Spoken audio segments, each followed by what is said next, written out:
Entah mengapa Andra merasakan keberatan dengan nomor ketiga pada surat perjanjian yang diajukan oleh Sadrina. Di surat tersebut menyebutkan bahwa Andra dan Sadrina tidak boleh melakukan hubungan suami istri. Baru 1 hari menikah saja dia sudah merasakan tersiksa, sampai dia harus berkamuflase menjadi seorang maling susu semalam. Andra segera mengejar Sadrina ke dapur. Sadrina yang sedang mencuci piring, dia dikejutkan dengan Andra yang tiba-tiba saja menarik tangannya membuat wanita itu membalikkan badannya, sehingga kini dia berhadapan dengan pria itu. Bahkan jarak mereka sangat dekat sekali. Aku keberatan dengan nomor ketiga. Sadrina mengerutkan keningnya, dia tidak paham mengapa Andra harus keberatan dengan nomor ketiga. Apakah mungkin pria itu memiliki niat untuk menggaulinya? Kenapa harus keberatan? Jangan bilang kamu. Maksudku bukan begitu. Andra segera memotong perkataan Sadrina. Aku hanya ingin menambah 1 kalimat saja di nomor 3 yang tadi. Setelah berkata seperti itu Andra mengambil bolpoin dari saku kemeja yang dia kenakan. Kemudian dia menambahkan 1 kalimat di poin nomor ketiga di surat perjanjian itu. Setelah selesai, plok, Andra menempel surat tersebut ke jidat Sadrina, kemudian Andra segera pergi meninggalkan dapur. Sadrina segera mengambil surat perjanjian itu, dia ingin membaca kalimat apa yang ditambahkan oleh Andra. 1. Pihak pertama harus menepati semua janjinya untuk menghapus seluruh hutang yang dimiliki oleh pihak kedua. Dan menggajinya setiap bulan. 2. Pernikahan ini hanya berlaku selama 1 tahun. 3. Pihak pertama dan pihak kedua tidak boleh melakukan hubungan suami. Kecuali jika melakukan suka sama suka. 4. Pihak pertama dan pihak kedua harus tidur terpisah setiap malam. Sadrina nampak menganga ketika membaca kalimat apa yang ditambahkan oleh Andra. Sampai dia membaca kembali poin nomor 3 tersebut, pihak pertama dan pihak kedua tidak boleh melakukan hubungan suami. Kecuali jika melakukan suka sama suka. Namun, Andra tidak mendengarkan protes dari Sadrina. Pria itu malah asik berenang. Kepalanya terangkat tinggi-tinggi, kaki dan tangannya bergerak menyeimbangkan badan di dalam air. Grandong. Kita belum selesai bicara. Teriak Sadrina. Andra menghela nafas, wanita itu malah mengganggu aktivitasnya. Aku sedang berenang. Lain kali saja kita bicaranya. Tapi aku tidak setuju dengan kalimat yang kamu tambahkan.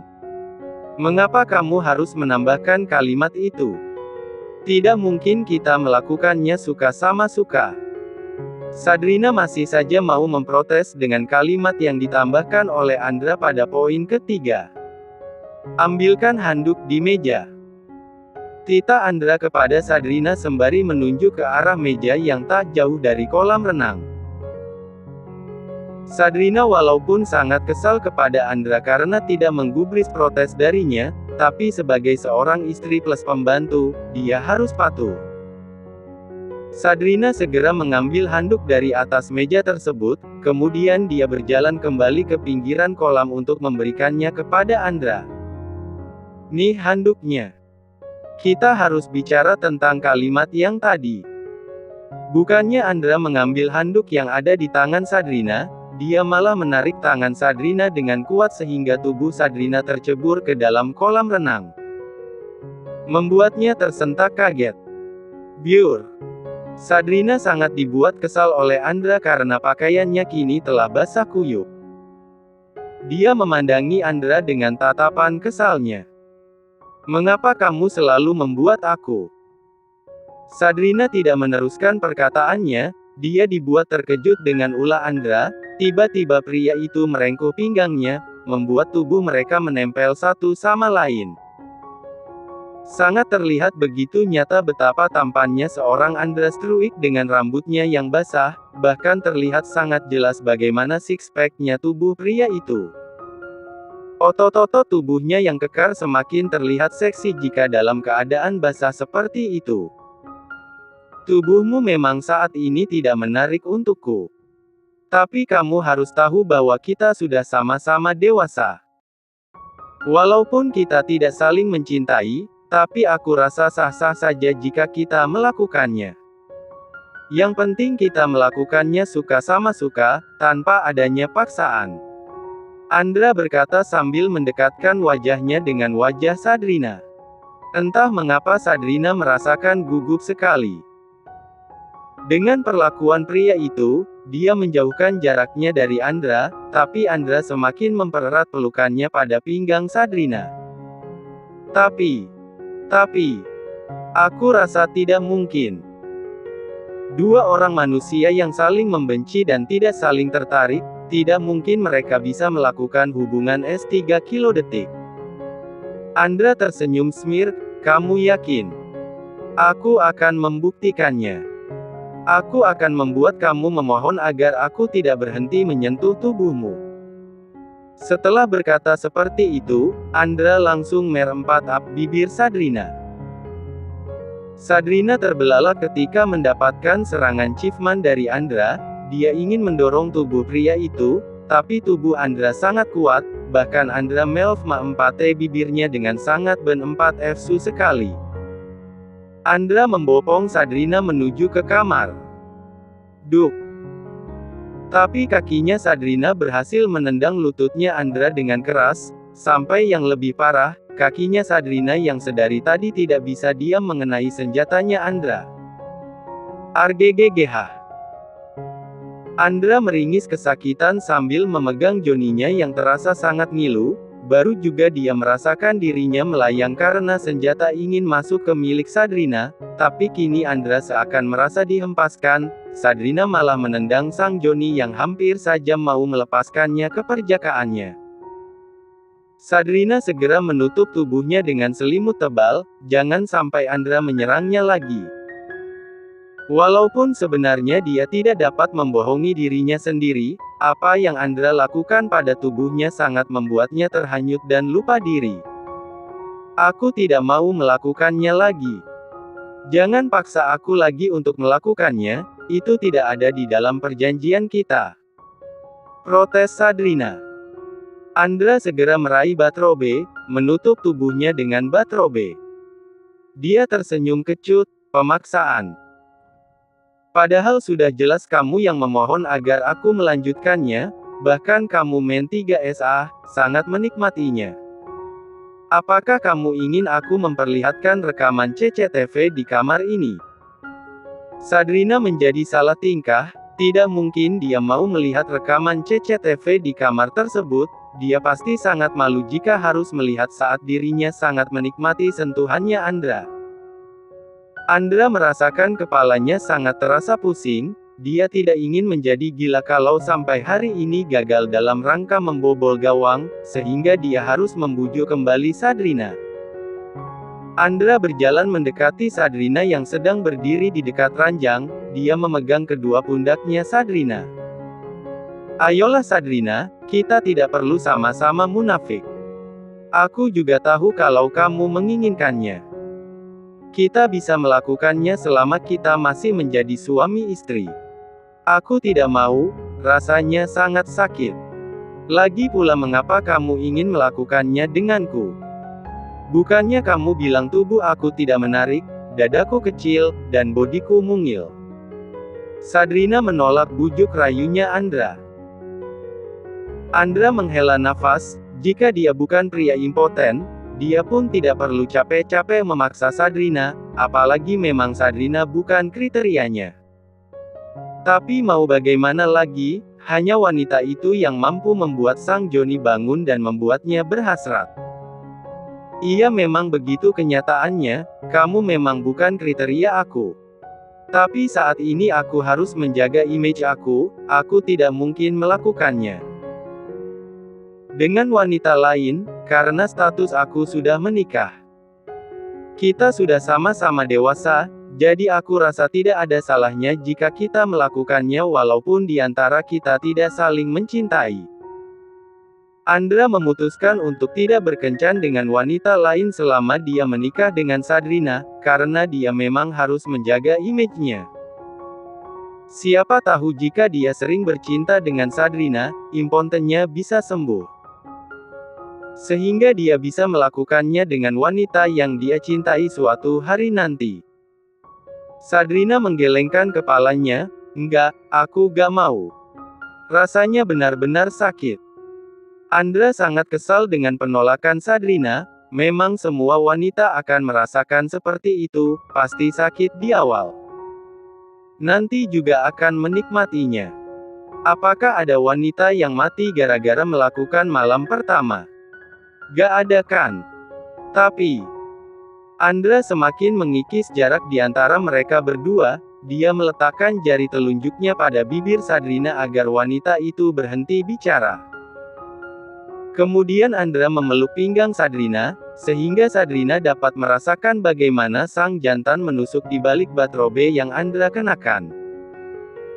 Bahkan tangan Andra dengan begitu lihainya mengusap dengan lembut bukit Sadrina yang masih ditutupi selimut. Andra memainkan bagian bukit Sadrina, membuat Sadrina menggigit bibir bawahnya.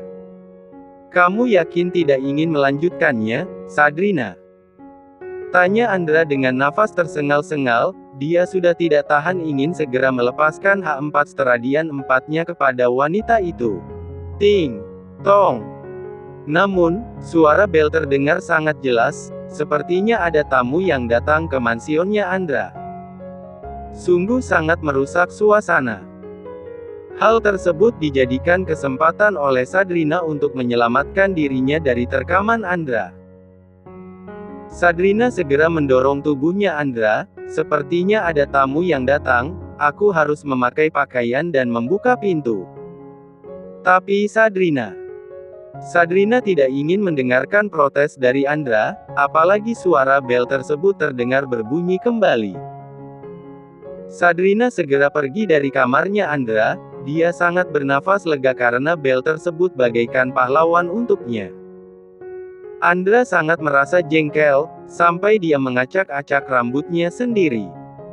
Padahal sebentar lagi Sadrina akan luluh kepadanya, tapi suara bel sialan itu malah mengganggu suasana. Siang ini dia gagal membobol gawang, walaupun sempat masuk sedikit tapi belum bisa menembusnya lebih dalam lagi, gara-gara tendangan Sadrina yang sangat keras.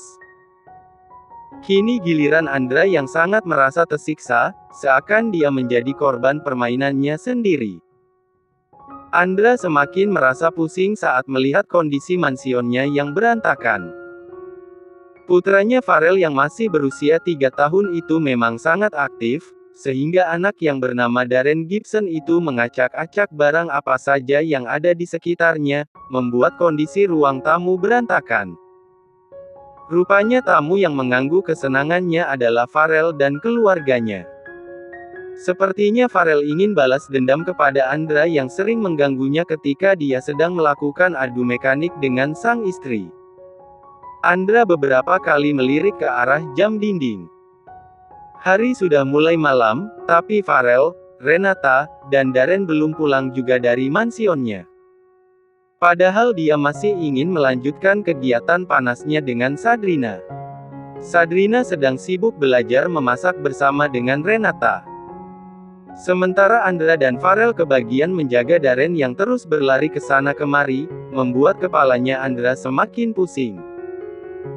Beruntung malam ini Darren sudah terlelap di pangkuan Farel, saat ini Andra dan Farel sedang duduk bersama di halaman belakang.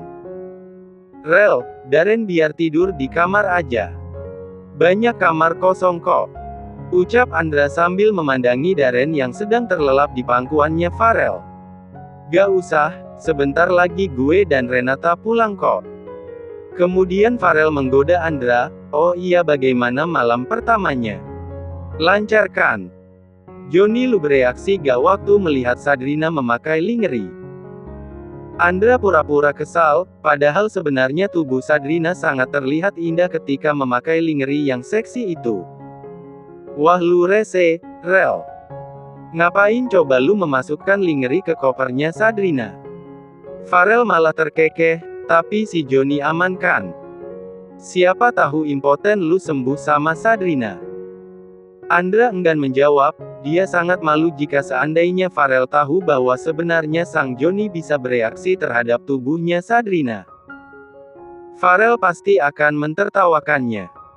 Apalagi kalau sampai dia jatuh cinta kepada Sadrina, Farel pasti akan menagih janjinya kepadanya agar Andra berlari keliling kota Paris memakai daster.